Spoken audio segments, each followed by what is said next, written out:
Hello and welcome to today's video, in which we are going to explain the addition reactions and the Markovnikov's rule. In order to know addition reactions, we have to know line diagrams and to truly understand what constitutional isomer and stereoisomers are, as well as dashes and wedges and how they show stoichiometry. Just pay attention to what bond breaks and what form bonds, and recognize the pattern. Here's the basic pattern.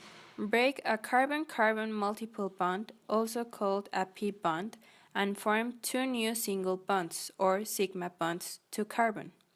This reaction is called an addition reaction, and it's an extremely common type of reaction, especially in organic chemistry.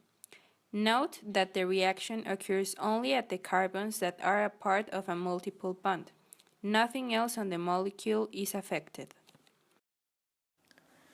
Sometimes there are additional patterns in how these reactions occur. For example, look at these reactions.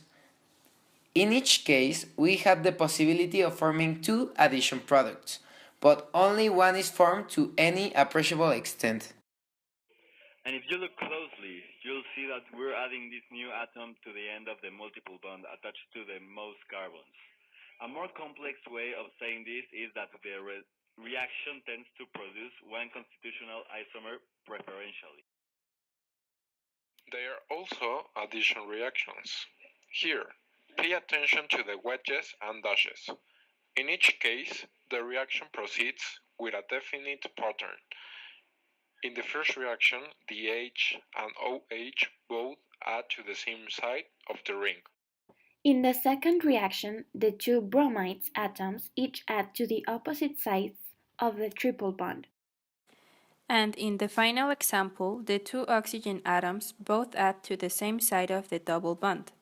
In other words, each of these reactions produces only one type of stereoisomer preferentially, and not the other. All addition reactions follow the same pattern, which is break a pi bond and form two single bonds.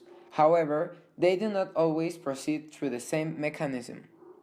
One of the challenges with learning addition reactions will be keeping track with which kinds of reagents lead to the isomer, constitutional isomers, and which lead to the stereoisomers.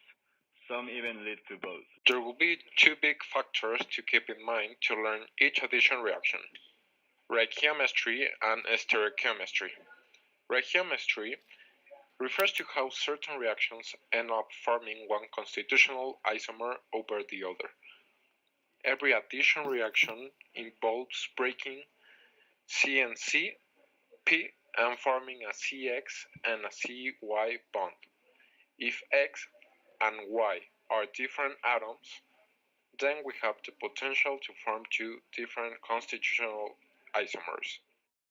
Victor noticed that when strong acids such as hydrogen and chloride add to alkanes, one type of product was preferred: the hydrogen added to the end of the double bond attached to the fewest carbons, least substituted, and the halide added to the end of the double bond attached to the most carbons, most substituted.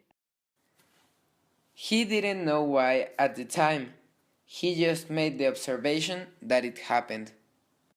In our example, notice that carbon 2 of the alkene is attached to one hydrogen and one carbon, whereas carbon 1 of the alkene is attached to two hydrogens.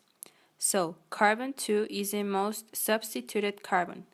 When we add hydrogen and bromide to this alkene, the major product is the one where bromide adds to carbon 2, the most substituted, and the hydrogen adds to carbon 1, the least substituted.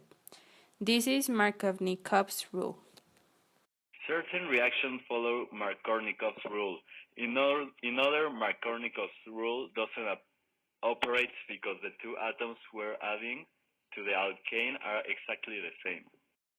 Finally, there are even reactions, two of them, in which the anti-Markovnikov product is formed selectively.